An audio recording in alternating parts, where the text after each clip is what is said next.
چغل خوری اور اس کا علاج، یہ 40 باطنی امراض میں سے تیسرا مرض ہے جس پر ہم گفتگو کر رہے ہیں۔ ہمارے اندر جب یہ مرض پیدا ہو جاتا ہے تو یہ ہمارے لیے بھی اور ہماری سوسائٹی کے لیے بھی مضر ہے، نقصان دہ ہے۔ چغل خوری کہتے ہیں کہ آپ نے کسی کی بات دوسرے کے سامنے بیان کی جو اس نے اس کو متعلق کہی تھی، یا اسی طرح ایسی بات جس کی وجہ سے سوسائٹی میں خرابی پیدا ہو سکتی ہے، بے حیائی پیدا ہو سکتی ہے، اس بات کا برملا اظہار کیا تو اس کو بھی چغل خوری کہتے ہیں۔ اور چغل خوری حضور نبی اکرم صلی اللہ علیہ وسلم نے اس کو منع کیا ہے، لا يدخل الجنت قطات، کہ چغل خور جنت میں نہیں داخل ہوگا۔ اب اس کے لیے جنت کا داخلہ کیوں روکا گیا ہے؟ کہ وہ انسانی سوسائٹی میں فساد کا ذریعہ بنتا ہے۔ اس کے محرکات میں کہ ہمارے اندر یہ عادت کیوں پیدا ہوتی ہے؟ پہلی بات یہ ہے کہ ہم اس شخص کو بدنام کرنا چاہتے ہیں اور دوسروں کے سامنے اس کی باتیں پیش کر کے اس کو ڈی ویلیو کرنا چاہتے ہیں، یا دوسری چیز یہ ہے کہ ہم جس کے پاس موجود ہیں ہم اس کی محبت حاصل کرنا چاہتے ہیں اور اس کے لیے یا اس سے کوئی مفاد اٹھانا چاہتے ہیں تو ہم اس کے سامنے اچھا بننے کی کوشش کرتے ہیں، تو جس کے نتیجے میں ہمیں چغل خوری کا راستہ اختیار کرنا پڑتا ہے۔ اور بھی اس کے محرکات ہو سکتے ہیں، ہمیں ان چیزوں سے اپنے آپ کو بچانے کی ضرورت ہے۔ اس لیے جب کوئی چغل خوری کرتا ہے، آپ کے سامنے کر رہا ہے، تو آپ کو 6 چیزیں اختیار کرنی چاہیے۔ سب سے پہلی بات یہ ہے کہ آپ اس کی بات، جو وہ بات بتا رہا ہے، آپ اس کی بات کو یقینی نہ جانیں، غلط سمجھیں۔ اس لیے قرآن حکیم نے کہا جاءکم فاسق بنبأ فتبینوا، کیونکہ وہ فاسق ہے۔ فاسق کی شہادت تو قبول نہیں ہے، تو اس کی شہادت کو آپ کیسے قبول کر رہے ہیں؟ تو وہ اگر کوئی بات کرتا ہے تو فتبینوا، پہلے تحقیق کرو، ان تصیبوا قوما بجہالۃ فتصبحوا علی ما فعلتم نادمین، کہ تم نادانی کی وجہ سے کسی قوم پر چڑھ دوڑو، کسی شخص کے بارے میں غلط ذہن بنا لو، اس سے غلط بات کر لو اور بعد میں تمہیں پتہ چلے کہ یار یہ بات تو تھی نہیں، اب ندامت ہوگی، شرمندگی ہوگی، پشیمانی ہوگی، تو اس سے پہلے ہی ہمیں اس کی بات کی تردید کر دینی چاہیے، اس کو نہیں ماننا چاہیے۔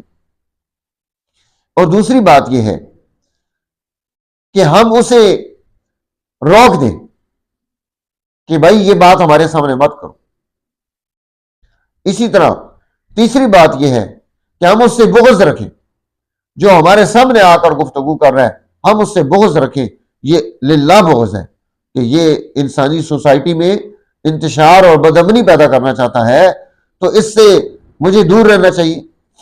اور چوتھی بات یہ ہے کہ ہم اسے خیر خواہی، امر بالمعروف اور نہی عن المنکر کے تحت ہم اسے سمجھائیں کہ آپ غلط کر رہے ہیں، اس طرح آپ کو نہیں کرنا چاہیے تھا، یہ طریقہ ٹھیک نہیں ہے، یہ انداز ٹھیک نہیں ہے، آپ کی وجہ سے بہت سارے لوگ گناہوں میں مبتلا ہوں گے، تو آپ اس سے رک جائیں۔ اور پانچویں بات یہ ہے کہ اس کام میں مزید جستجو میں نہ پڑے، کہ کسی نے کوئی بات کہی، آپ اس کی جستجو میں پڑ گئے، اس کو تحقیق میں لانا شروع کر دیا، تلاش کرنا شروع کر دیا، تو یہ بھی نہ کرے، جستجو میں نہ پڑے، کیونکہ اس سے بھی قرآن حکیم نے ہمیں منع کیا ہے کہ ہم کسی کی جستجو میں آگے چل پڑیں اور اس کی طرف آگے بڑھیں۔ اور اسی طرح چھٹی بات یہ ہے کہ جس چیز سے آپ اسے روک رہے ہیں اس چیز میں آپ خود مبتلا نہ ہو جائیں، یعنی اس نے آپ سے ایک بات کی، آپ نے وہی بات دوسرے آدمی سے کر دی تو آپ نے بھی تو چغل خوری کر دی، وہی بات تیسرے سے کر دی، وہی چوتھے سے کر دی، تو یہ بات ہوگی نہیں اور پھیلتے پھیلتے پھیلتے سوسائٹی میں خرابی کا ذریعہ بن جائے گی۔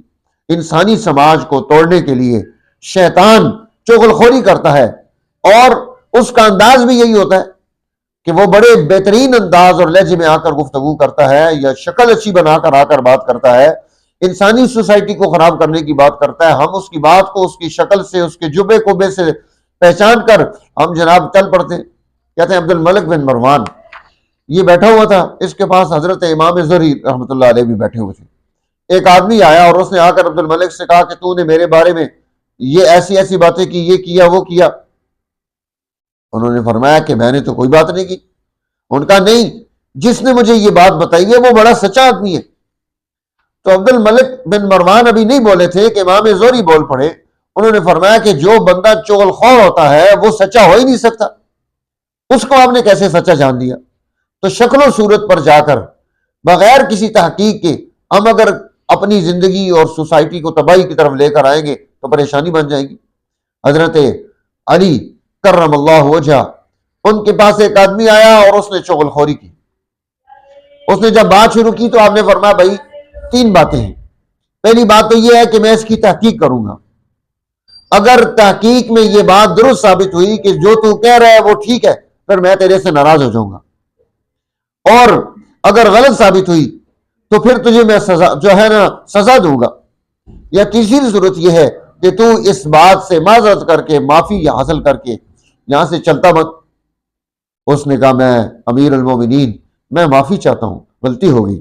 یہی واقعہ حضرت عمر بن عبدالعزیز رحمہ اللہ کا بھی ہے، یہ عموی حکمرانوں میں سے ہیں، تو انہوں نے بھی اس کے ساتھ یہی 3 باتیں کی۔ تو یہ جو ہے حضرت لقمان حکیم اپنی نسل کو جن چیزوں سے منع کرتے ہیں کہ اگر تم ان بد اخلاقیوں کو اختیار کرو گے تو سوسائٹی میں تمہاری عزت ختم ہو جائے گی، ان میں سے ایک چیز یہ چغل خوری بھی تھی جس سے حضرت لقمان حکیم نے اپنی نسل کو منع کیا۔ تو چغل خوری سے خود بچنا، اپنی نسل کو منع کرنا، اپنے گھر میں ایسے ماحول کو ختم کرنا، یہ بھی ہماری مستقل ذمہ داری بنتی ہے کہ ہم اس عمل کو اختیار کر کے اپنی سوسائٹی کو خیر کے راستے پر کھڑا کر سکتے ہیں۔ اگر ہم یہ نہیں کریں گے تو پھر کیا نتیجہ نکلے گا کہ خیر کے بجائے شر پھوٹنا شروع ہو جائے گا۔ ایک واقعہ لکھا ہے ہمارے بزرگوں نے احیاء العلوم میں، امام غزالی رحمۃ اللہ علیہ نے بھی،